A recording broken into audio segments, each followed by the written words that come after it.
At Robinson's remote farm, a strange ritual is taking place.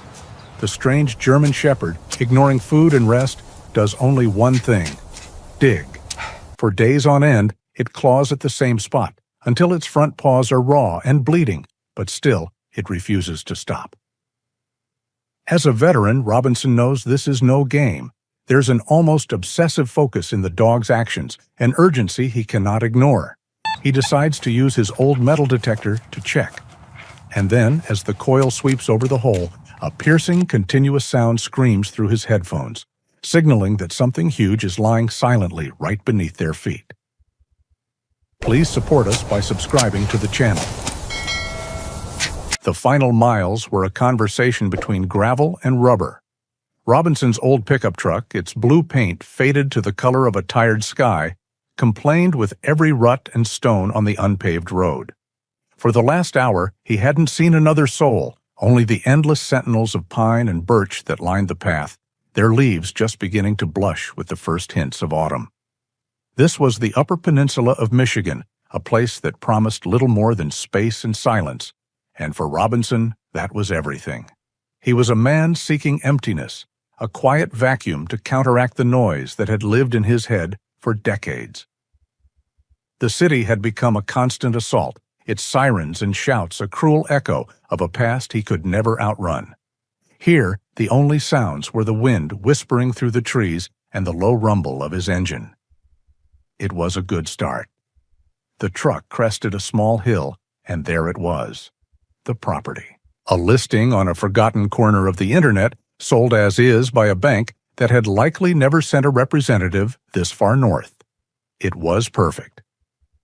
The farmhouse was a simple two-story structure, its white paint peeling to reveal the gray, weathered wood beneath. A sagging porch wrapped around the front, and a chimney of river stones stood crooked but defiant against the sky. To the left stood a large red barn, its roofline dipping in the middle like an old man's back. The 50 acres of land around them were a mix of overgrown fields and dense woods that stretched to the horizon. It was a place where a man could disappear. Robinson pulled the truck to a stop in front of the house and killed the engine. The sudden, profound silence was almost a physical presence. He sat for a long moment, his hands resting on the worn steering wheel. He was a man of 54, though the lines etched around his eyes and mouth suggested a life lived longer and harder. He was tall and lean, the kind of wiry strength that comes from a life of physical work, not from a gym. His brown hair was cut short, military style, with a distinguished frost of silver at the temples. A thick, neatly trimmed beard and mustache, more gray than brown, covered a jaw that was perpetually set. His face was rugged, carved by sun and worry. But his eyes, a deep and thoughtful hazel, held a softness that contradicted the harshness of his features. He wore his usual uniform, a worn brown leather jacket left unzipped over a plaid flannel shirt, faded denim jeans, and a pair of sturdy work boots that had seen more miles than the truck he was driving. He swung himself out of the cab, his movements deliberate and economical. No wasted energy. He walked the perimeter of the house, his boots sinking slightly into the soft, damp earth. He tested a step on the porch, which groaned in protest, but held his weight. The air was cool and clean, smelling of pine needles, wet soil, and the faint, sweet scent of decay that was the perfume of the deep woods. This would do. This was a place that demanded work, a place where exhaustion could be earned honestly. The roof needed patching, the porch needed shoring up, and the fields needed to be tamed. It was a mission, and missions were something he understood. They had a beginning, a middle, and an end. They had objectives. They kept the noise at bay. The first few days fell into a simple, grueling rhythm. Sunrise to sunset, Robinson worked. He cleared brush, tore out rotten floorboards, and patched holes in the barn roof. He spoke to no one, his only company the cawing of crows and the rustle of unseen things in the woods. Each night he would sit on the porch steps, nursing a cup of black coffee, feeling the ache in his muscles, a welcome replacement for the ache in his soul. He was an island, and the sea of trees around him was his salvation. It was on the evening of the fourth day that he realized he was being watched. He was sitting in his usual spot on the porch, the sun bleeding orange and purple through the western trees, when a flicker of movement at the edge of the woods caught his eye. It was about 100 yards away, just where the wild field met the dark line of the forest. He stilled, his senses instantly on high alert, a switch flipped by years of training. It was a dog, a German shepherd. The animal stood motionless, a gray and white silhouette against the deepening shadows. It was large but thin, its ribs faintly visible even from this distance. It held its head high, ears erect and alert. It wasn't barking or growling, it was simply observing, its posture a study in wary intelligence. Robinson remained perfectly still, the two of them locked in a silent standoff as dusk settled around them. The dog was a stray, that much was clear. There was no collar, and its coat, though thick, was matted in places. It was perhaps 3 years old, grown into its powerful frame but still carrying the lean energy of a young adult. Robinson felt a familiar wall go up inside him. He hadn't come here for company, least of all the dependent, demanding company of a dog. He had enough ghosts to look after. He finished his coffee, stood up slowly, and went inside, pointedly ignoring the watcher in the woods. But the next evening, the dog was there again, in the same spot, a silent, patient statue. And the evening after that. It never came closer, never made a sound. It simply watched. On the third night of the silent vigil, Robinson stood at his kitchen sink, washing his plate. He glanced out the window and saw the shepherd, now lying down at the edge of the woods, its head on its paws, but its eyes still fixed on the house. A pang of something he refused to name went through him. He saw the proud set of its shoulders, the disciplined stillness. It looked like a soldier on lonely watch. With a quiet sigh of resignation, Robinson opened a can of beef stew he'd been saving. He scooped it into an old metal bowl, filled another with fresh water from the pump, and walked out onto the porch. He set the bowls down at the bottom of the steps, as far from his own space as possible. He didn't call out, didn't whistle, didn't make any gesture of invitation. He simply left the offering and went back inside, shutting the door behind him. He didn't watch from the window. He told himself it didn't matter. It was a simple transaction, an offering to the spirit of the woods, perhaps. Nothing more. The next morning, when he stepped out onto the porch with his coffee, the bowls were empty, licked clean. And at the edge of the woods, the German shepherd sat, watching him. It didn't look grateful. It simply looked present. A cautious, unspoken acknowledgement had passed between them. A fragile link had been formed in the vast, quiet land. 2 weeks passed. The silent agreement between man and dog solidified into a quiet routine, as predictable as the rising and setting of the Michigan sun. Every morning, Robinson would place a bowl of food and fresh water at the bottom of the porch steps. Every morning, the German shepherd would emerge from the tree line, wait for Robinson to retreat into the house, and then eat its meal. The dog's wariness had softened, but the distance remained. It no longer vanished completely after eating, often choosing to lie down in the tall grass of the field, a gray and white sentinel observing Robinson's work from afar. Robinson still rarely spoke to him, but he had started to think of him, to account for his presence in the landscape of his new life. The dog needed a name. For days, Robinson had considered and discarded options. They felt too familiar, too much like an invitation for a companionship he wasn't ready for. But the dog's most defining feature was its eyes.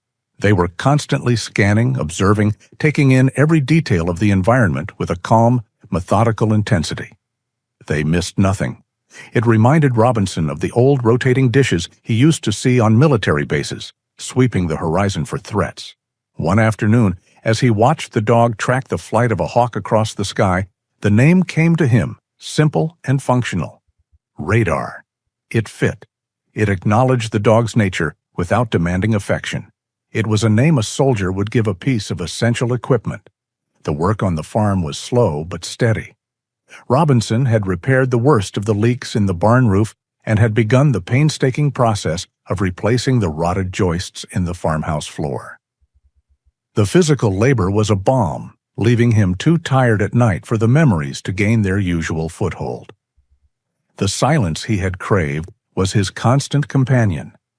For the first time in years, he felt the faint stirring of something that might one day become peace. And then the ritual began. It started on a Tuesday morning, crisp with the promise of a cool day. Robinson set out the food as usual, but Radar was not in his customary watching spot.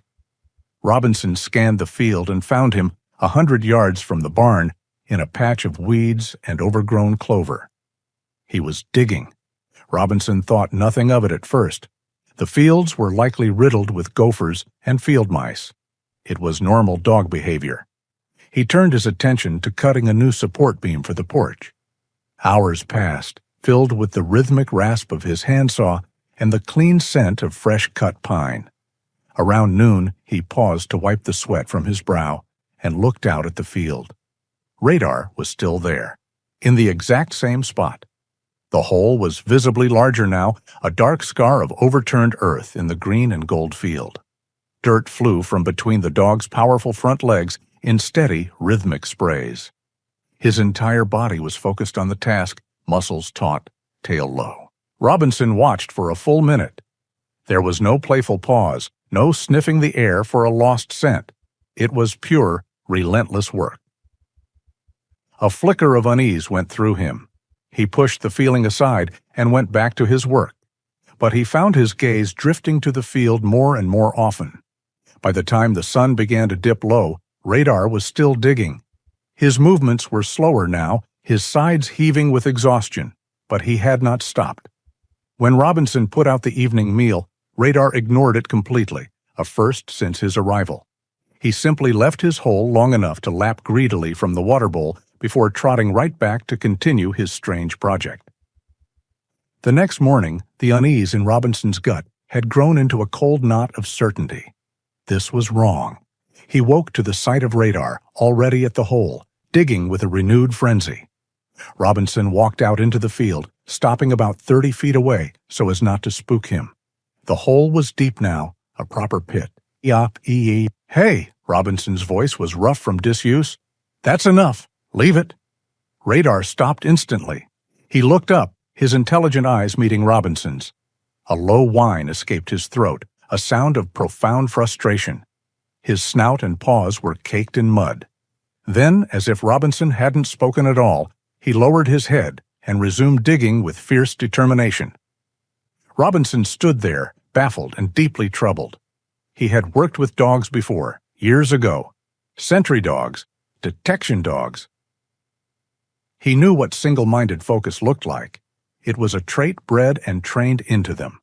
A dog that could ignore a scent or a target was useless. But this was different. This was a stray, driven by some unseen, unknown force. He was digging as if his life, or the life of another, depended on it. The ritual continued for 2 more days. The hole became a trench. Radar was a gray and white phantom, a creature possessed by a single, inexplicable purpose. He was getting thinner, ignoring his food in favor of his work. Robinson saw that the pads on his paws were scraped raw, leaving faint, bloody prints on the stones he unearthed. He was hurting himself. On the evening of the 4th day of the digging, Robinson couldn't watch anymore. It had gone beyond strange and into the realm of self-destruction. This animal, this silent companion he had never asked for, was going to work himself to death in that pit. The man who had come to this place to disconnect, to feel nothing, found himself feeling a powerful protective anger. He walked to the edge of the hole. Radar was so deep inside it that only his back and tail were visible. Robinson's shadow fell over him. "Radar, out!"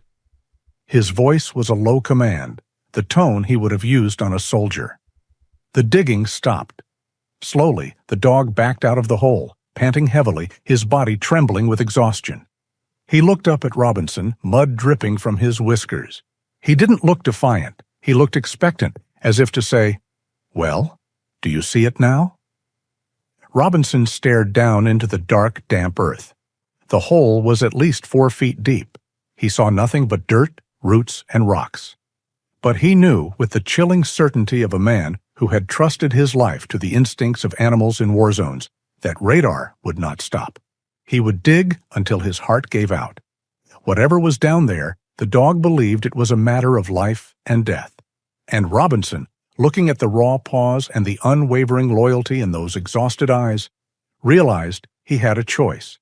He could fill in the hole and try to force the dog to stop, or he could trust him. He looked from the dog to the pit and back again. The quiet life he had planned was over. A mission had found him. With a final resolute nod, he turned and walked toward the old barn, where his tools and the ghosts of his former life were stored. He had to know.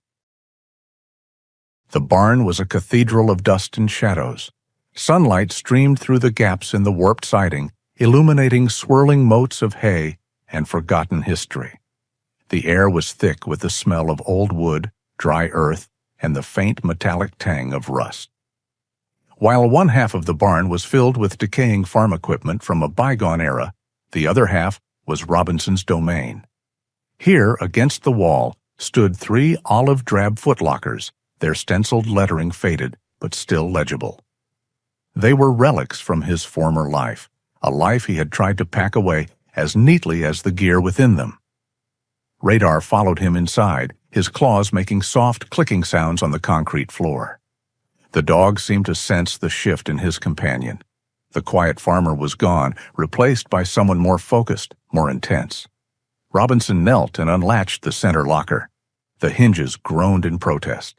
Inside, nestled in custom foam cutouts, was the equipment of a combat engineer, a man who dealt in secrets buried beneath the earth. He lifted out the metal detector. It was not a cheap, flimsy model for beachcombing. It was a heavy, military-grade piece of hardware designed for finding landmines and unexploded ordnance. Assembling it was pure muscle memory, his hands moving with a fluid efficiency that felt both foreign and deeply familiar. He attached the coil, adjusted the shaft, and slung the control box over his shoulder, the weight of it a familiar burden. He walked back out into the bright sunlight, Radar trotting silently at his heels. The dog sat near the edge of the pit, a patient supervisor, his head cocked as Robinson slipped on a pair of heavy headphones and flipped the power switch on the detector. The world went quiet, replaced by the soft, steady hum of the machine in his ears. He began his sweep, starting in a wide circle around the hole Radar had dug. His movements were slow, disciplined, a practiced semicircle, overlapping each pass by 50%. The machine chattered at him, spitting out beeps and crackles as it found decades of lost metal. A high-pitched squeal for a discarded nail, a low grunt for a rusted bolt from some long-dead tractor. He ignored them all, his focus on finding the source of the dog's obsession. He moved closer to the pit, his boots brushing against the piles of excavated earth. He swung the disc-shaped coil over the edge of the hole. The hum in his ears vanished, annihilated by a piercing, unwavering scream. It wasn't a beep or a grunt. It was a solid, high-volume tone that saturated his headphones and seemed to vibrate down his spine. Robinson froze, his knuckles white on the detector's grip. He lifted the coil away. The tone stopped. He lowered it back over the hole. The scream returned, loud and absolute. His heart hammered against his ribs. The signal was massive. It was wide, long, and flat. His training took over, his mind racing through possibilities. It wasn't a pipe. The signal was too rectangular. It wasn't a discarded fuel tank. The shape was wrong. It was large, dense, and unnaturally uniform for a piece of farm junk. It was the kind of signal that, in another time and another place, would have meant danger. He turned off the machine, the sudden silence of the field rushing back in. He looked at Radar. The dog was staring at him, his mouth slightly open, a low, almost inaudible whine coming from deep in his chest. The dog knew. He had known all along. A shovel wouldn't be enough. He needed more power. The trip to town was a jarring experience. After weeks of near-total solitude, the small logging town felt like a bustling metropolis. The noise of passing cars, the murmur of conversation from the sidewalk, it all felt abrasive. He found an equipment rental yard on the outskirts of town and parked his truck. The man behind the counter was a burly fellow with a grease-stained shirt and a suspicious squint. Robinson kept the interaction brief, his words clipped. He needed a mini excavator for a few days. "Clearing some old foundations," he stated, offering no further detail. The man grunted, glancing at Robinson's old pickup. "You won't be hauling that thing yourself," he said, stating the obvious. "Delivery will be another $50. First thing tomorrow morning?" Robinson nodded, paid the deposit and the delivery fee, and gave the man the farm's remote address, which earned him another squint. He left without another word, a profound sense of relief washing over him as the town disappeared in his rearview mirror. The real work would begin tomorrow. The next morning, true to the man's word, a heavy-duty flatbed truck from the rental company rumbled down his gravel driveway. The driver expertly unloaded the small yellow machine near the pit, collected a signature, and was gone in less than 15 minutes. Back at the farm, the real work began. The sun was high in the sky as he fired up the small machine. The diesel engine roared to life, shattering the peace of the valley. Radar retreated to the shade of the barn, watching from a safe distance. Robinson was a careful operator. He didn't just tear into the earth. He shaved it away, layer by layer, widening the pit radar had started.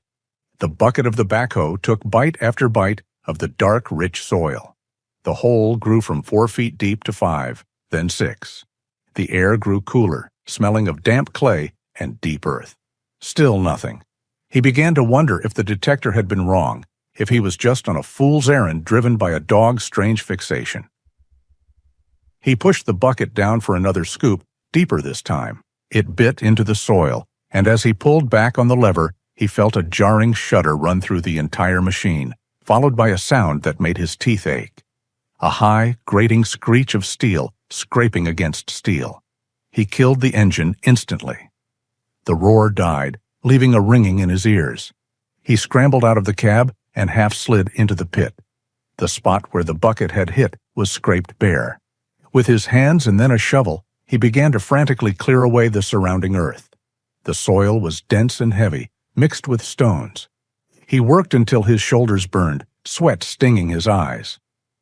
A patch of color emerged from the dirt. It wasn't the deep, angry orange of rust he expected. It was a faded, chipped white. His breath hitched. He dug faster, his movements more frantic. He uncovered a straight line of what looked like red trim, almost completely faded by time and burial. He followed the line, clearing a wider patch. The white surface was flat, metallic, and cold to the touch.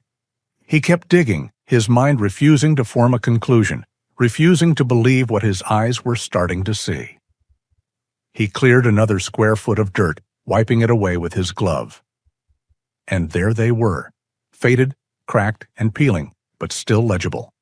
A series of tall, blocky letters. He traced them with his finger, as if to confirm they were real. A-M-B-U-L-A-N-C-E. He stumbled back, his shovel clattering against a rock. He stared at the word, a nameplate on a tomb. An ambulance. An ambulance buried 6 feet deep in the middle of a forgotten field in Michigan. The silence of the land was no longer peaceful. It was heavy, and it was hiding a terrible secret. The sun had begun its slow descent, painting the undersides of the clouds in shades of bruised purple and fiery orange. The chill of the evening air was creeping into the pit, a damp cold that seemed to rise from the disturbed earth itself. Robinson stood motionless, his boots planted in the loose soil, staring at the word that had changed everything. Ambulance. It was a word of life, of rescue, of second chances. But here, buried 6 feet deep, it was a profanity. A sarcophagus. Radar, who had kept his distance during the noisy excavation, now trotted to the edge of the pit and peered down, a low, anxious whine rumbling in his chest. He could sense the shift in the man, the sudden, terrible gravity of the moment. The training of a lifetime surged through Robinson, pushing aside the initial shock. This was no longer his farm. It was a scene, a puzzle, a tomb that needed to be opened. He climbed out of the pit and headed for the barn, his movements once again precise and purposeful. He returned with a heavy-duty crowbar and a small sledgehammer, tools meant for persuasion. The back doors of the ambulance were a wall of rust and time. The seam where they met was swollen and sealed shut, packed tight with the dense clay that had been its neighbor for 3 decades. There was no handle to be seen, only a rusted, recessed latch mechanism. Robinson wedged the tip of the crowbar into the thin gap at the top of the doors and threw his weight against it. The metal groaned, a high, tortured sound that echoed in the quiet evening. But it didn't budge. He tried again, his muscles straining, the veins in his forearms standing out like ropes. He hammered the crowbar deeper into the seam, creating a better purchase, and then leaned into it with all his strength. A line of rust flaked away, falling like red dust. He could feel a slight give. He worked for nearly an hour as the light faded, a grim, solitary battle against the decay. He grunted with effort, the rhythmic slam of the sledgehammer and the screech of protesting metal, the only sounds to break the silence.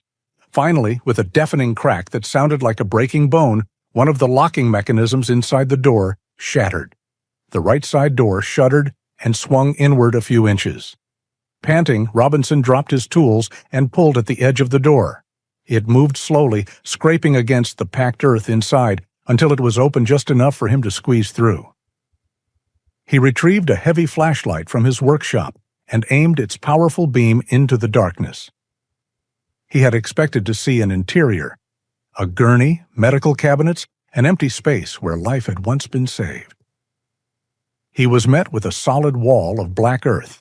The beam of his flashlight revealed a cross-section of dirt, roots, and small stones, packed as tightly as if it had been shoveled in and tamped down with deliberate force. The vehicle was full, completely, utterly full, from the floor to the ceiling, from the back doors to the driver's cab. A cold dread, far deeper than the simple shock of finding the vehicle, washed over him.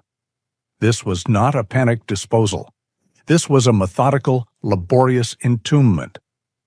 Someone had spent hours, perhaps an entire night, filling the steel box with the very earth it was buried in, ensuring its contents would never be found.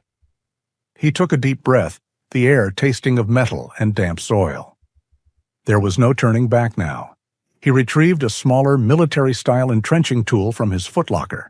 With the flashlight braced on a ledge inside, he squeezed into the narrow opening and began to dig. It was claustrophobic, grim work. The air inside the ambulance was stale and cold, devoid of life. The only sound was the scrape and bite of his shovel against the compacted earth, and his own ragged breathing. He worked with the methodical pace of an archaeologist, carefully removing the dirt and tossing it out of the open door behind him. He was not just digging, he was performing an exhumation. He cleared the first foot of earth, then the second. The beam of his flashlight cut a stark white circle in the oppressive darkness. He was about halfway into the vehicle's interior now. His shovel struck something that wasn't a rock. It made a soft, yielding sound. He stopped instantly. Kneeling in the cramped space, he set the shovel aside and began to clear the dirt away with his bare hands. The earth was cold and slightly damp. His fingers brushed against a piece of rough, rotted leather. He cleared more soil away. It was a strap attached to what looked like a canvas bag, a nurse's bag. He had found something of the victim. His heart pounded a slow, heavy rhythm against his ribs. He knew he was close. He continued to dig with his hands in the area just below where he found the bag, his fingers sifting through the soil with a strange mix of reverence and urgency. And then he touched it. It was smooth, hard, and unmistakably bone. He pulled his hand back as if burned. He took a steadying breath and forced himself to look. He brushed away the last of the soil. It was a human hand. The bones were yellowed with age, but the structure was perfect, the delicate phalanges still partially encased in the tattered remains of a uniform sleeve. Robinson stopped. Everything stopped. The world narrowed to the single, stark image in the beam of his flashlight. This was it. The end of the search. The beginning of the nightmare. This was not an object anymore. This was a person, a life that had ended here, in darkness, packed in dirt, and sealed in a steel tomb. This was Sarah Hayes. He backed out of the ambulance slowly, his movements stiff. He stood up in the pit and looked at the night sky, the first stars just beginning to appear. The silence of his farm, the silence he had sought as a refuge, now felt vast, profound, and heavy with the weight of the dead. The night offered no peace. Robinson didn't even try to sleep. After pushing enough earth back into the pit to cover the doors of the ambulance, a gesture of respect for the dead, he had retreated to the sterile silence of his kitchen. He sat at the small wooden table, a single lamp casting a pool of yellow light onto the floor. On the table sat the nurse's bag, a muddy, misshapen lump of rotted leather. It was a tangible piece of the tomb he had unearthed, and its presence filled the small room with a heavy, silent gravity. Radar, sensing the profound shift in the atmosphere, did not leave his side. The dog lay on the floor by Robinson's feet, his body a warm, solid weight against his leg. Every so often, the dog would let out a low sigh, his ears twitching at the unfamiliar sounds of a house settling in the deep of night.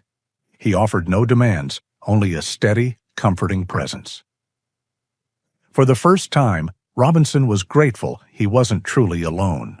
He watched the black square of the window turn to a deep, bruised purple, then to a soft, misty gray.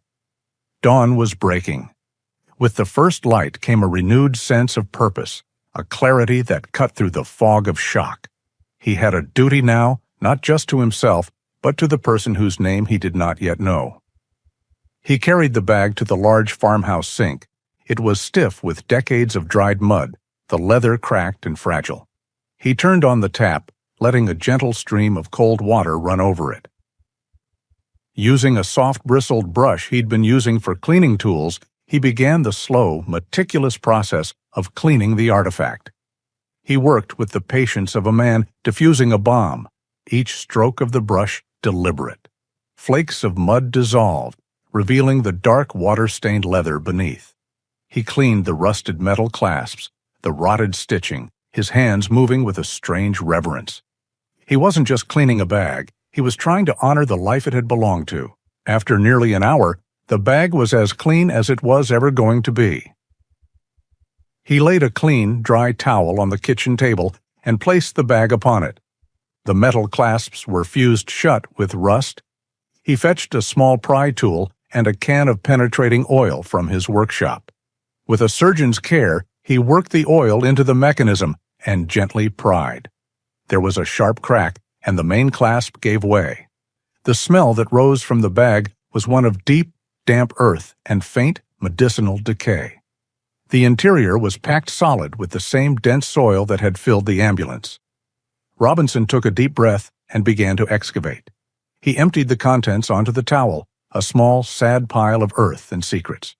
He began to sift through it with his fingers, separating object from soil. The first items to emerge were the tools of her trade.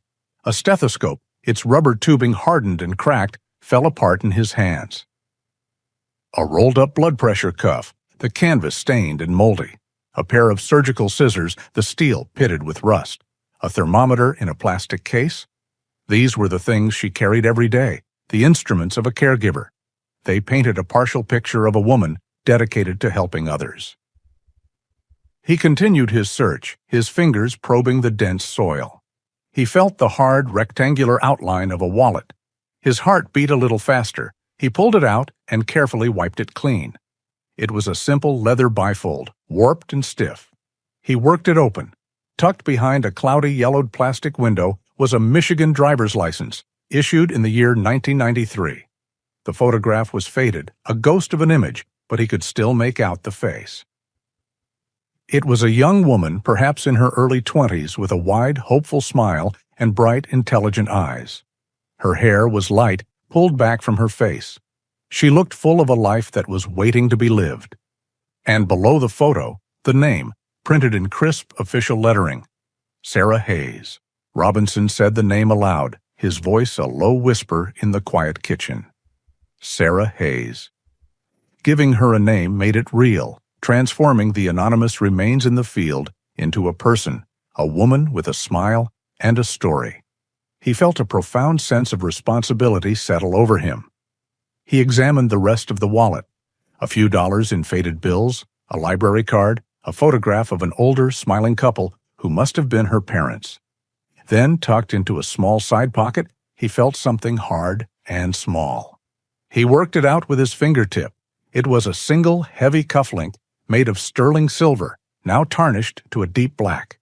It was ornate, the kind of thing a wealthy man would wear.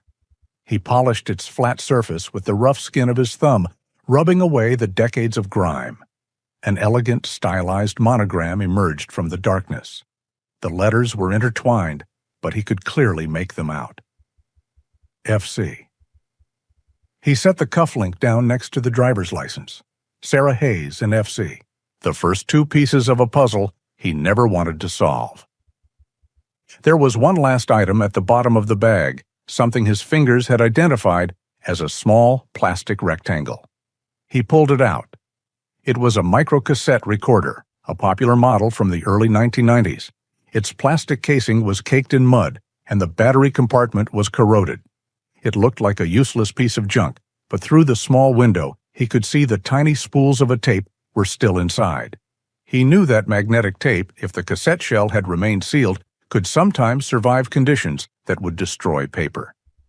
He placed the recorder carefully on the towel with the other items. The sun was streaming through the kitchen window now, illuminating the relics of a life laid out on his table. He had a name, he had a face, he had a mysterious initial, and he had a voice, trapped on a tiny spool of tape, waiting to be heard. The silence of his self-imposed exile was over. He had a story to uncover and a promise to keep to the smiling girl in the faded photograph. He knew what he had to do next. He had to call the police. The kitchen table had become a makeshift command center, an island of grim purpose in Robinson's quiet world. The relics of Sarah Hayes's life lay arranged on the clean towel, her smiling, ghostly face on the driver's license, the elegant silver cufflink with its damning initials, and the small, mud-caked microcassette recorder. It was this last object that held Robinson's focus. The cufflink was a clue, but the tape could be a testimony. He carried the small device into his workshop, the one place on the farm that felt truly his. It was a space of order and control, where every tool had its place and every problem had a mechanical solution. Radar followed, his paws silent on the concrete floor, and settled in a corner to watch. Robinson set the recorder on his workbench under the bright, focused light of a lamp. The battery compartment was a disaster, a tiny cavern of green and white corrosion from a pair of long-dead batteries. With the delicate precision of a man who had once disarmed devices far more dangerous, he went to work. He used a small pick to scrape away the worst of the corrosive buildup from the metal contacts, his movements steady and economical. He cleaned the residue with a cotton swab and a drop of alcohol, his brow furrowed in concentration. As he worked, he absently reached out and stroked Radar's head, a gesture that was becoming more natural with each passing day. His fingers brushed against the inside of the dog's ear and paused. There was a subtle roughness there, something that didn't feel like skin. Curiosity piqued. He gently tilted the dog's head toward the light. Radar, trusting him completely, allowed the inspection. There, on the smooth, pale skin of the ear flap, was a faded tattoo. It was a dark blue-green, the color of old ink, and consisted of a series of letters and numbers. They were blurry with age, but he could just make them out. LK477. Robinson stared at the tattoo, and a dozen fragmented pieces of his own past clicked into place. It was a service number.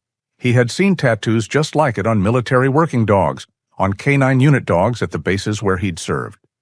This was not just a stray who had wandered out of the woods. This was a soldier, a trained, disciplined professional who had, for some reason, been cast aside. He looked at the dog, truly looked at him, and saw him in a new light. The obsessive digging wasn't a strange compulsion, it was a trained response to a detected anomaly. The patient, silent vigils weren't just the behavior of a stray, they were the disciplined watch of a sentinel. The intelligent, scanning eyes weren't just curious, They were assessing, searching, working. "Radar," Robinson said, his voice low and full of a new understanding. "So, that's your story." The dog's tail gave a single, slow thump against the concrete floor. A profound sense of kinship washed over Robinson. He, too, was a soldier left behind, a man with a set of skills deemed no longer necessary by the world. He and this dog were more alike than he could ever have imagined. With a renewed sense of purpose, he turned back to the recorder. After raiding a few old flashlights in a drawer, he found 2 AA batteries that still held a charge. He slotted them into the cleaned compartment. He held his breath and pressed the small plastic play button. Nothing. Disappointment, sharp and bitter, lanced through him. He was about to give up when he remembered the old trick. He held down the play button and gave the recorder a sharp, solid rap against the palm of his other hand. There was a faint whirring sound. The tiny spools inside the cassette began to turn. He carried the recorder back to the kitchen table, the quiet whirring a fragile, miraculous sound. He sat down, Radar resting his head on his knee, and he listened. At first, there was only the soft hiss of empty tape, the sound of passing time. Then, a voice emerged from the static, as clear as if she were sitting in the room with him. October 3rd, 1995. Audio diary. Rained all day. Shift at the clinic was quiet. Old Mrs. Gable is feeling better, which is good news. It was the voice of Sarah Hayes. It was young, bright, and full of life. Robinson sat mesmerized, a voyeur listening to the last days of a life. The first few entries were simple observations about her work, the weather, a movie she had seen. Then the tone began to shift. October 10th, Frank brought me flowers again today. He can be so charming, so intense. But sometimes he looks at me and it feels less like affection and more like ownership. It's unsettling. Robinson leaned closer, his entire body tense. The F on the cufflink. Frank. The next entry was a week later. Her voice was lower, laced with a clear thread of anxiety. October 17th. It's gotten worse. Frank is angry. He knows about everything. He said I would ruin him. He has so much to lose, he said. He told me he would silence me if he had to. I'm scared. I really am. He's not the man I thought he was. There was a long pause, filled with tape hiss. Then the final entry began. The sound quality was different, filled with the low rumble of a car engine and the rush of wind. Her voice was a choked, terrified whisper. October 22nd, he called. He said we had to meet, to sort things out. He wants me to follow him to the old Blackwood property. He says we can talk there. I shouldn't go. My God, I shouldn't go, but I don't know what else to do. He's following me now. I can see his headlights in my mirror. I shouldn't have agreed to meet him at the old... Oh, God, he's here. The recording ended with a sudden, sharp click. Silence. Robinson sat in the kitchen, the hiss of the finished tape, the only sound in the world. The last terrified words of Sarah Hayes echoed in the room, a chilling testament to her final moments. He had her voice. He had her fear. He had the name of her killer. He looked at the cufflink, FC, Frank Creed. He looked at the driver's license, at the smiling girl who had no idea what was waiting for her down a long, dark road. His life of quiet solitude was definitively over. He was no longer a man hiding from the world. He was a witness. He stood up, his chair scraping against the wooden floor, and walked to the old rotary phone on the wall. With a hand that was perfectly steady, he picked up the receiver and dialed the number for the county sheriff. The receiver of the old rotary phone felt heavy and cold in Robinson's hand. He waited, listening to the clicks and whirs of the ancient switching system connecting his remote corner of the world to civilization. On the other end, a calm, professional voice answered. "County Sheriff, dispatch." Robinson's own voice was flat, stripped of emotion, the voice of a soldier delivering a situation report. "My name is Robinson. I'm at the old Henderson farmstead on Pine Creek Road. I need to report the discovery of what I believe to be a human burial site." There was a moment of silence on the other end of the line. "A burial site, sir? Can you elaborate?" "It's inside a vehicle. The vehicle is buried approximately 6 feet underground. It appears to be an ambulance." He offered no speculation, no emotion, just the facts. He could hear the faint sound of typing. "Sir, are you certain you found human remains?" the dispatcher asked, her professional calm wavering slightly. "I am," Robinson said. "I'm a veteran. I know what I'm looking at. I've secured the immediate area. I await your instructions." The military phrasing seemed to cut through any remaining disbelief. "Okay, Mr. Robinson, don't touch anything else. Don't let anyone near the site. A patrol car is on its way. It will be about an hour." The line went dead. Robinson replaced the receiver in its cradle. He had crossed a line, invited the world he had fled back into his life. There was no going back now. Just under an hour later, the crunch of tires on his gravel driveway announced the arrival of the law. A single mud-splattered county sheriff's car came to a stop, and a man in a tan uniform stepped out. He was in his late 50s with a weary posture that seemed to be a permanent part of his frame. His uniform was neat, but the creases were soft with age, and the leather of his duty belt was worn smooth in places. He had a thick graying mustache and a face etched with the kind of tired patience that comes from decades of dealing with other people's problems. This was Sheriff Thompson. "Mr. Robinson?" the sheriff asked, his voice a low, calm baritone. "Sheriff," Robinson acknowledged with a nod. "It's back here." He led the way to the pit, Radar watching silently from the porch, a low growl rumbling in his chest. The sheriff took in the scene, the backhoe, the piles of earth, the gaping hole, and the exposed rear of the ambulance. He peered into the darkness with a heavy-duty flashlight, his expression grim and unreadable. Robinson recounted the events of the past few weeks, starting with the dog's obsessive digging and ending with the discovery of the remains. He spoke in the same factual, detached tone he'd used on the phone. When he was finished, he led Sheriff Thompson back to the house. The relics were still laid out on the kitchen table. The sheriff examined each item under the beam of his flashlight, his brow furrowed in concentration. He picked up the driver's license, his thumb gently wiping away a speck of dirt from Sarah Hayes's smiling face. "Sarah Hayes," he said, his voice barely a whisper. "I remember this. I was a rookie back then, 1995. Her car was found out on the highway. No note, no signs of a struggle. She just vanished. Her family was devastated." Robinson pushed the microcassette recorder forward. "You need to hear this." He pressed play. The small speaker crackled to life, and the last terrified words of Sarah Hayes filled the silent kitchen. "I shouldn't have agreed to meet him at the old... Oh, God, he's here." Sheriff Thompson listened, his face hardening, the weariness replaced by a grim resolve. He looked from the recorder to the FC on the cufflink. "Frank Creed," he said, the name tasting like something bitter in his mouth. "His family, the Blackwoods, used to own this land." He stood up. "Mr. Robinson, as of right now, this entire farm is an active crime scene. I'll have my deputies put up tape.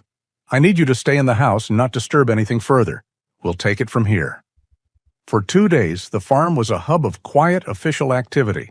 A small forensics team arrived, meticulously documenting and removing the contents of the steel tomb. They were professional, quiet, and kept their distance. Robinson watched from his window, a stranger in his own home. By the end of the second day, they were gone. The ambulance was covered with a tarp, and the pit was surrounded by a perimeter of yellow tape that fluttered in the autumn wind. Then an unnatural quiet settled over the farm once more. On the third day, Sheriff Thompson returned alone. He looked older than he had 3 days prior. The resolve on his face had been replaced by a deep, simmering frustration. "They're stonewalling me," he said, standing in Robinson's kitchen. He didn't bother to sit down. "I took the tape, the cufflink, everything, and went to the county prosecutor to get a warrant for Frank Creed's estate. He's lived in the same family mansion for 50 years. "And?" Robinson asked. "And nothing," the sheriff said, his voice tight with anger. My request was put on indefinite review. I got a call from the DA himself telling me to be careful, that Frank Creed is a pillar of the community, a major political donor. He told me not to ruin a man's reputation based on a 30-year-old recording and the ramblings of a recluse. The insult barely registered with Robinson. He was focused on the core of the problem. "So they're not going to do anything." "They're going to let it die," Thompson confirmed. "They want me to file the report, label the remains as Jane Doe pending a full analysis, and move on. They're burying her all over again." That night, a quiet knock came at Robinson's front door. He opened it to find Sheriff Thompson standing on his porch, out of uniform, wearing a simple jacket and jeans. His patrol car was gone, replaced by a nondescript personal truck parked in the shadows. "I'm here off the clock, Robinson," he said, his voice low. "Officially, my hands are tied. The system that's supposed to deliver justice is protecting him. It's rotten." He looked out into the darkness for a long moment before his eyes met Robinson's. "But I was a 25-year-old kid when that girl disappeared, and I've had to look her family in the eye for 30 years and tell them we had nothing. I'm not going to do it again. Officially, I can't ask you for a thing. You're a civilian on an active crime scene." He took a step closer. "But unofficially, you're a man with a certain set of skills. You're not part of their system. You found what no one else could find in 3 decades. I can't get a warrant, but maybe you can find something that will force their hand. Something they can't ignore." He extended his hand. "Off the books. Just you and me. We get justice for that girl." Robinson looked at the sheriff's outstretched hand, then at the yellow tape fluttering at the edge of his property. He had come here seeking silence, but the world had brought him a voice that demanded to be heard. He clasped the sheriff's hand. "All right, Sheriff, off the books." The old diner in town smelled of stale coffee, fried onions, and a lifetime of whispered secrets. Sheriff Thompson sat in a worn booth, the plastic peeling at the edges, a chipped mug of lukewarm coffee in front of him. He wasn't in uniform. He hadn't been since his covert meeting with Robinson. He was a man fighting a battle on 2 fronts, publicly constrained by the very system he represented, and privately driven by a conscience that refused to let an old wrong lie buried. He pulled out his phone, a simple flip phone, worn smooth by years of handling. He scrolled through the few contacts, his thumb lingering on an old, almost forgotten number. Neil Baxter. 30 years ago, Baxter had been the initial fleeting suspect in Sarah Hayes' disappearance. A local handyman who had done odd jobs for the Hayes family, he'd had a minor criminal record and a temper. But his alibi had held up, barely. Thompson, a young deputy then, had always felt something wasn't right, but couldn't prove it. He dialed. The phone rang 5 times before a shaky elderly voice answered. "Hello? Neil, this is Sheriff Thompson. Remember me?" There was a long silence on the other end, heavy with suspicion and a hint of fear. "Sheriff, what can I do for you? I haven't been in trouble in years, you know that." "I know, Neil. This isn't about that. This is about Sarah Hayes. Do you remember her?" Another silence, longer this time. Thompson could hear the tremor in Baxter's breathing. "Sarah? What about her? Poor girl." "We found her, Neil, buried on the old Blackwood property, now owned by a Mr. Robinson. She was in an ambulance." Thompson let the words sink in, watching the reaction on the other end, even though he could only imagine it. "Oh, my God," Baxter whispered, the words ragged with shock. 30 years. She was there the whole time. Then a deeper guttural sound, like a sob caught in his throat. "Neil," Thompson pressed, his voice gentle but firm. "You were questioned back then. You said you didn't know anything. Is there anything you remember now? Anything at all about Frank Creed?" The name hung in the air, a poisonous vapor. Baxter began to hyperventilate. "Creed? That monster? He came to me, Sheriff, after you questioned me. He knew I'd seen him arguing with Sarah by the old barn the day she vanished." He came to my house, big, menacing. He told me if I ever breathed a word, he'd burn my house down with my wife and kids inside. He had people, he said, powerful people. He knew everything about my family. I was terrified, Sheriff. I just wanted to protect my family. What could I do? Baxter's voice broke into raw sobs. He knew I owed a gambling debt to some bad men. He said he'd make sure they collected. He said he'd frame me for anything. He showed me what he could do, what money could buy. I was a desperate man, Sheriff. I was scared. He had me, Sheriff. He had me.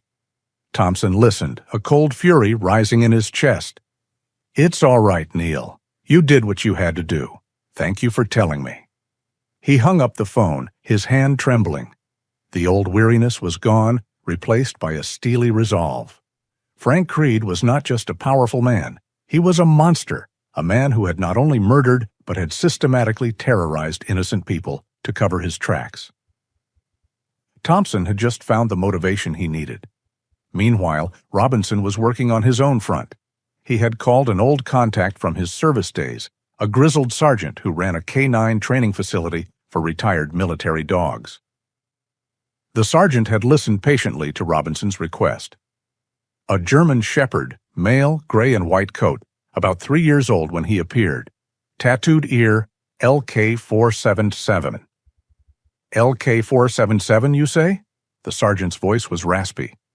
Hold on, let me check the archives. That sounds familiar. Here we go. Lucas, Unit K9 Lucas. German shepherd, male, born in 2018. Top-tier explosive detection dog, served 2 tours in Afghanistan. Medically retired in 2021 due to severe PTSD after an IED blast. They called him Radar in the field. Robinson's breath caught in his throat. Radar. Yeah, smart dog. Too smart, maybe. Blast messed him up good. Hyper-vigilant. Couldn't be around crowds. Couldn't trust strangers. We tried to find him a home, but he was a handful. One of the quiet ones. They usually just disappear if they don't bond. Guess he found his way to you, huh? Guess so, Robinson said, a profound sense of understanding settling over him. Radar. Lucas. A soldier like him, scarred by war, trying to find a quiet place to heal. Thank you, Sergeant. You've given me a lot to think about. He hung up the phone and looked at Radar, who was lying by the barn door, watching him. So, Radar, Robinson said, his voice soft. You're a hero, huh? And they left you behind, just like me. The words were a quiet, sad acknowledgement of a shared fate. The bond between them, already strong, deepened further, forged in the silent understanding of 2 broken warriors. The next morning, Robinson drove into town. His destination, the Hayes family home. It was a modest, well-kept house on the edge of town, the kind of home that spoke of quiet dignity and enduring grief. He knocked on the door. It was opened by a woman in her late 50s, her face kind but lined with an unspoken sadness. This was Emily Hayes, Sarah's younger sister. She had the same intelligent eyes as the faded photograph of Sarah. Mrs. Hayes, my name is Robinson. I'm from the old Blackwood farm. I believe I have something that belongs to your sister. Emily's eyes widened, a flicker of raw pain in their depths. Sarah? What? What are you talking about? Robinson, sensing her hesitation, chose his words carefully. I found some things on my property, things that belong to her, things that suggest she didn't just vanish. He gently pulled out the cufflink and the microcassette recorder. And I heard her voice. Emily stared at the items, her hand going to her mouth. She reached out, her fingers trembling as she picked up the cufflink. This was Frank Creed's. Sarah hated it, said it looked like a fancy prison tattoo. Then she saw the recorder, her eyes welled with tears. Her voice? She left a message? Robinson nodded. She did. A final message. It told me a lot. But there's something else. Something you might know. Emily wiped her eyes. What is it? Did Sarah have anything specific? Something valuable to her? Maybe a piece of jewelry she always wore? Emily closed her eyes, searching her memories. Her favorite earrings, a pair of silver hummingbirds. My parents gave them to her for her graduation. She loved them, wore them every day, said they reminded her of hope. But she only had one when she died. One? Robinson pressed. Yes, she lost the other one. She told me she'd argued fiercely with Frank Creed at his old storage shed near the family's barn. Said he was yelling at her about something. When she came home, she was furious and upset, and she realized one of the hummingbirds was gone. She thought it must have fallen off during the struggle. She was so upset about losing it. Emily's voice was thick with emotion. She even mentioned it in passing to Sheriff Thompson when he questioned her after Frank's initial disappearance. Or so she thought. Robinson felt a thrill of discovery. This was it, the missing piece. The old storage shed. Thank you, Mrs. Hayes. You've given me a great deal. He left Emily, the weight of her grief hanging in the air, but also the fragile hope he had ignited. He climbed back into his truck, Radar waiting patiently in the passenger seat. The drive back was filled with a new kind of tension.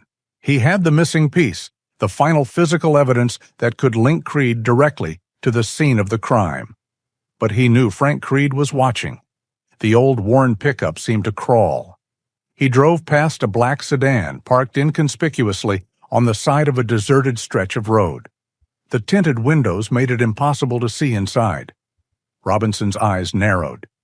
He caught the fleeting glimpse of a hand rising inside the sedan, holding a phone. Later that evening, after the sun had set and the stars began to pinprick the vast, dark Michigan sky, Robinson was standing on his porch, a cup of coffee steaming in his hands.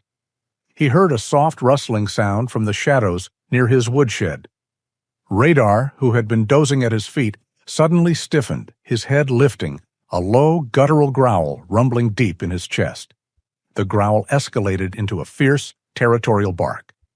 Robinson looked toward the sound. A figure, dark and indistinct against the blackness of the trees, moved swiftly away. He reached for the shotgun he kept by the door, but the figure was already gone, melting back into the shadows.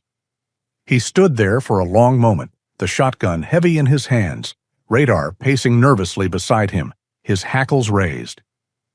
Someone had been on his property, someone had been watching, and someone had made their presence known. This wasn't just about justice anymore. It was about survival. The morning after the trespasser, the air on the farm felt different. The threat was no longer a vague shadow. It had a shape and a purpose. Robinson met Sheriff Thompson not at the station, but at a deserted fishing spot on the shore of a vast, gray lake, the mist rising off the water like steam. "He knows," Robinson said, his voice low. "He sent someone to my property last night. Radar ran him off." Thompson nodded grimly, his gaze fixed on the horizon. "It was a warning. He's getting nervous. What did you find out from Emily Hayes?" "The final piece," Robinson said. "A single silver hummingbird earring. Sarah lost it during a fight with Creed at his family's old storage barn the day she vanished. If it's still there, it's the one thing that physically ties her to his property." The sheriff sighed, a weary sound. "A piece of jewelry lost 30 years ago in a derelict barn. It's a needle in a haystack, Robinson, and we can't get a warrant for a fishing expedition. Creed's lawyers would have it thrown out in a second, and he'd be tipped off. He'd sanitize the place before we ever got near it." Robinson watched a lone eagle circle high above the lake. "Then we don't go in through the front door," he said. "We make him show us where it is. We set a trap." The town's only cafe was called the Sawmill, and it smelled of strong coffee, bacon, and decades of ingrained gossip. Robinson walked in, a deliberate stranger, in a place where everyone knew everyone else. He took a seat at the counter, ordered a black coffee, and nodded to the few curious glances he received. He recognized one of the men sitting in a booth near the back, a burly man who worked as a groundskeeper on the Creed estate. This was his audience. After a few minutes, Robinson pulled out his phone. He dialed the sheriff's direct line, as they had planned. "Thompson," the sheriff's voice answered. "All business." Robinson kept his own voice just loud enough to be overheard by the nearby booth. "Sheriff, it's Robinson. I've been thinking about what Emily Hayes said about that barn. I can't shake it. I have some equipment, the kind that's good at finding small metallic objects in old places." He paused, letting the words hang in the air. "I figure it's worth a shot. I'm going to head over there tomorrow night, after dark, see if I can't get lucky and find that earring." He listened for a moment, nodded as if receiving a reluctant confirmation, and said, "Understood. I'll be careful." He hung up, finished his coffee in 2 quick gulps, left a few dollars on the counter, and walked out. He didn't look back, but he could feel the groundskeeper's eyes on him, and he knew the message would be delivered. The bait was in the water. That night, there was no moon. The darkness was absolute, a thick velvet blanket over the Michigan woods. Robinson and Radar moved through the trees like shadows, approaching the Creed estate from the rear, a full day ahead of the schedule he had announced. Radar was in his element, his movements silent and fluid, his senses alert to every snapped twig and rustle of leaves. The old storage barn loomed before them, a massive sagging structure silhouetted against the star-dusted sky.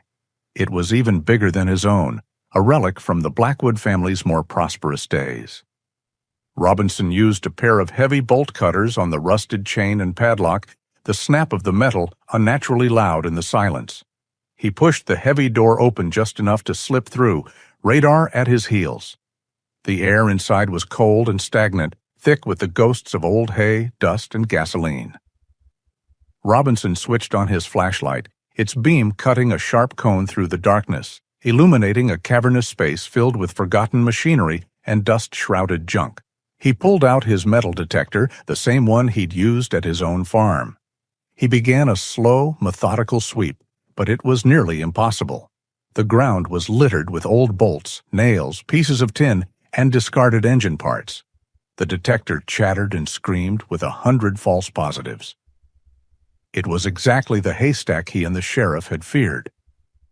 After an hour of fruitless searching, he was beginning to lose hope. He leaned against a support beam, frustrated. He looked over at Radar. The dog wasn't wandering aimlessly. He was working. His nose was to the floor, systematically sniffing the gaps between the old floorboards, moving with the focused pattern of a trained detection dog. Suddenly, Radar stopped. He was in a back corner of the barn, near a pile of rotted canvas tarps. He stood frozen for a moment, his head cocked. A low, intense whine escaped his throat. He looked at Robinson, then back at the floor, and began to scratch with intense, focused energy at a single spot.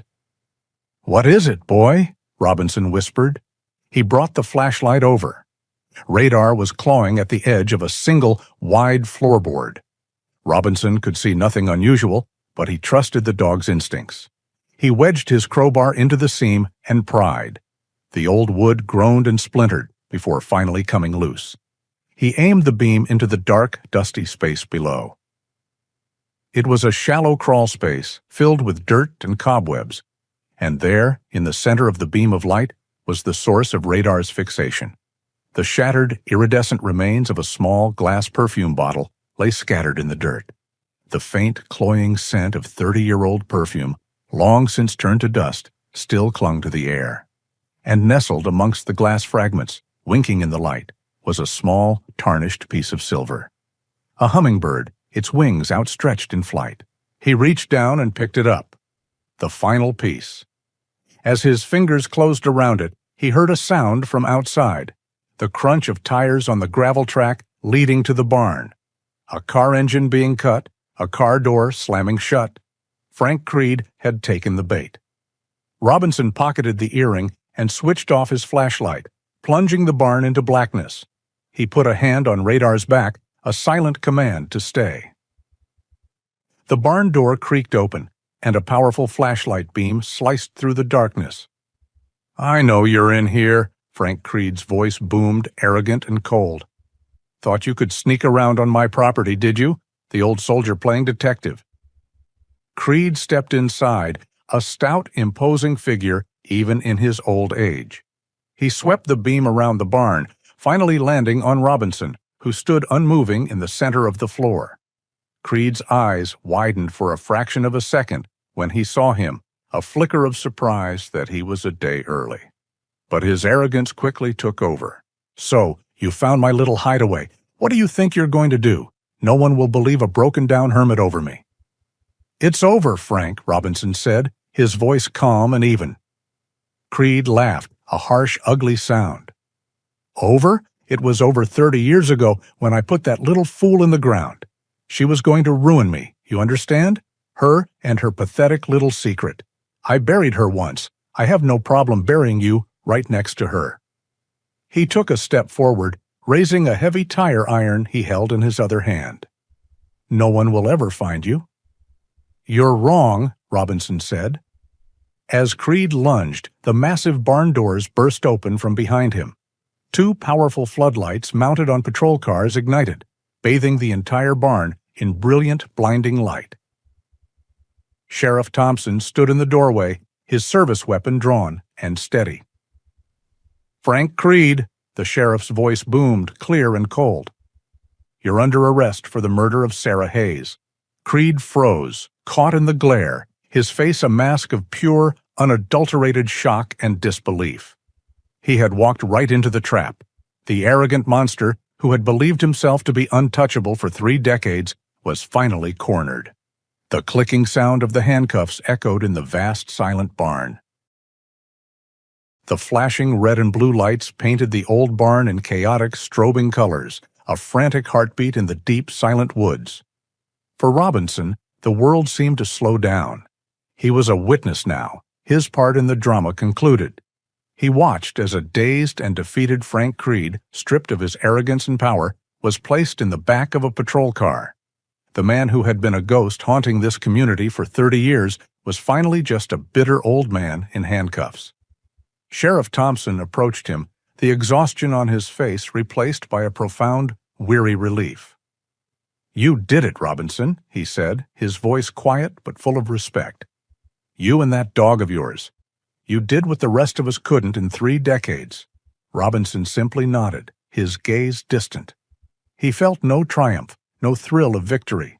He only felt the quiet, immense weight of an ending. A story that had begun with a dog digging in a field had concluded here, in the cold, harsh light of justice. He gave his official statement, a concise, factual account of the events. When it was all over, he and Radar drove back to the farm. The yellow crime scene tape was gone. The pit in the field had been filled in by the county, leaving a large, dark scar on the land. The ambulance had been hauled away as evidence. The farm was his again, but it was irrevocably changed. The silence that greeted him was different now. It was no longer the heavy, oppressive silence of secrets, but something lighter, cleaner. It was the silence of a story that has finally been told. Weeks turned into a month. The vibrant colors of autumn gave way to the stark grays and whites of late fall. Robinson received brief, periodic updates from Sheriff Thompson. Faced with the irrefutable evidence, the microcassette tape with Sarah's last words, the hummingbird earring placing her at the barn, and the damning testimony of a terrified Neil Baxter, Frank Creed had confessed. He confessed to everything, detailing the murder and the elaborate cover-up in a cold, detached monologue, his only motive to protect the family name and fortune. The news broke in the local paper, a front-page story that sent shockwaves through the quiet community. The ghost of Sarah Hayes was finally given a name, a story, and a killer. Justice, after a 30-year delay, had finally been served. Robinson knew he had one last duty to perform. He had kept 2 items back from the evidence he'd turned over to the sheriff, arguing they were personal effects that belonged to the family. He placed them in a small, simple wooden box he had made in his workshop. Inside, resting on a bed of clean, white cotton, was the small, tarnished silver hummingbird earring and the microcassette tape. He drove to Emily Hayes's house on a cold, clear morning. When she opened the door, she looked different.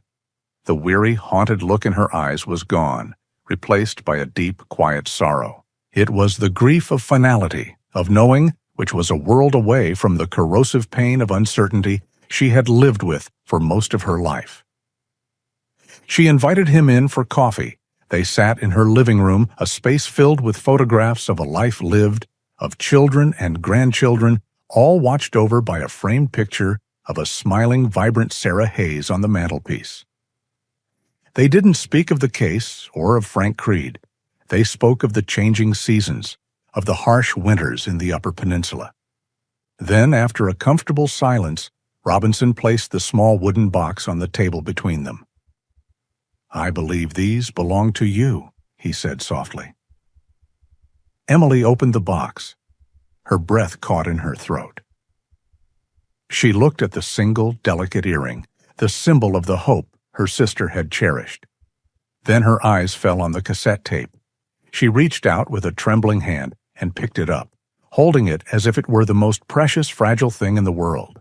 "Her voice," she whispered, tears welling in her eyes and tracing silent paths down her cheeks. "I never thought I'd hear her voice again." She looked up at Robinson, her eyes full of a gratitude so profound it needed no words. "You didn't just find out what happened to her, Mr. Robinson. You brought a piece of her back home. After all these years, you brought her home." He left a few minutes later, quietly closing the door behind him, leaving Emily with the last precious remnants of her sister. His mission was complete. The drive back to the farm was different from all the others. He looked at the passing trees, the wide, open sky, and saw not an escape, but a destination. As he pulled up the long gravel driveway, the farmhouse didn't look dilapidated or lonely. It looked like a sanctuary. It looked like home. That evening, he sat on his porch steps, a mug of steaming coffee warming his hands. The air was cold and sharp, carrying the promise of the first snow. The world was quiet. Radar, who had been lying by the door, stood up, stretched, and walked over. He didn't just lie at Robinson's feet.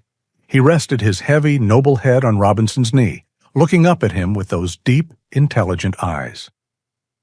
Robinson stroked the dog's thick gray and white fur, the rhythmic motion a comforting mantra.